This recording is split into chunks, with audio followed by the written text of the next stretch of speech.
pretty damning on Labour when you hear this issue articulated in that way by Mo, that farmers aren't in that business for the money, but they're doing it because they have a sense of duty to the country. How does Labour respond to that?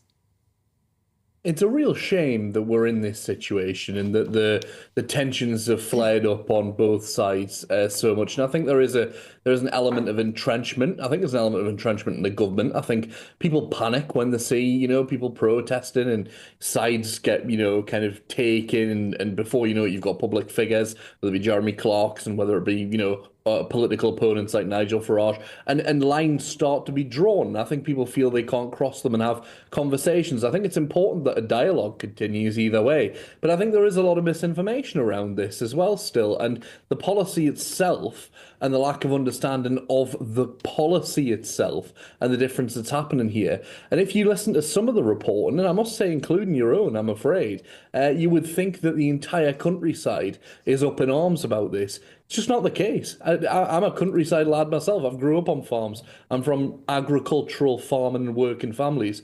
And it's just not the case. It's just not happening in the way you think it is. And as for Nigel Farage's comments about Joe Public, whoever Joe Public is, I do not believe that that's where the public are headed with it. So go on. But James, what's your evidence for that? What's your evidence for the fact that people in the countryside and some farmers are completely OK with this?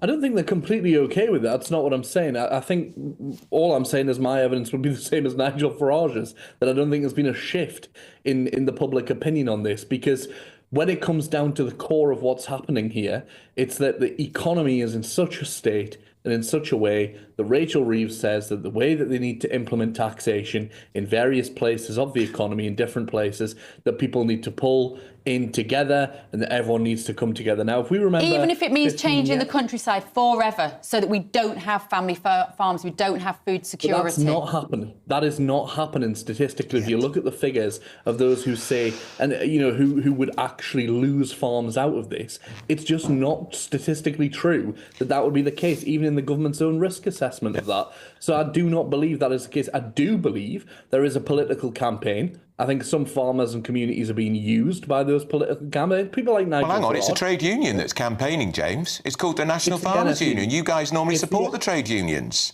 The NFU is not a trade union. The NFU is not a trade union. Wait, it's not a union when it suits you. No, it's a union. It's not a trade union.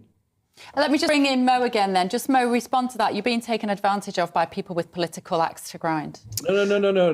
Mo is one of the people taking advantage. OK, you're one of the people taking advantage of this, Mo. Oh, I am? OK, right, OK. No, I'm not. I represent farming families. I probably know a lot more than that guy, I must say. We speak to farmers on a daily basis. I invite him to come and speak to those farmers to hear the pain in their voices when they're talking about how their businesses and their livelihoods are going to be destroyed. And I've got to say, he's absolutely wrong about the public and the countryside. The public are against this policy, and not just them, but Labour's own voters. They've totally lost the battle with this one. And it's in Labour's interest, it's in the government's interest to rethink the policy. Go on, James, respond to that if you would. I think that just shows us everything we know from the Countryside Alliance. You've spent the past 15 years campaigning to bring fox hunting back. These are people who are completely out of touch with what's actually happened in countryside communities. You can say that you know more farmers than me, but I doubt it, pal. I'm from rural Northumberland. I'm friends with many farmers. My family were farmers and farm workers. This is not the reality. What we're talking about here, as my granddad, who was an agricultural worker, would have said, is landowners. Why don't you take up the challenge, James, and meet the farmers with Mo?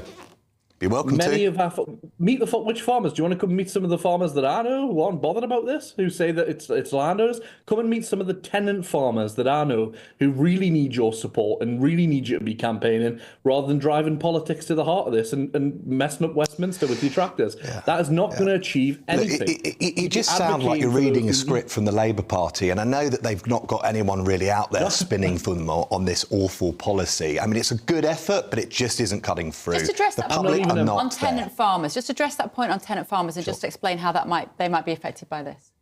Well, if the land comes out of use and if it's no longer used for farming, then they're going to lose, they could lose their jobs, their livelihoods too. And tenant farmers will be there today. Again, come down and come and speak. Come to the protests. There's still time. We've got until 1 o'clock. It'd be great to see, and we can talk to some of those farmers.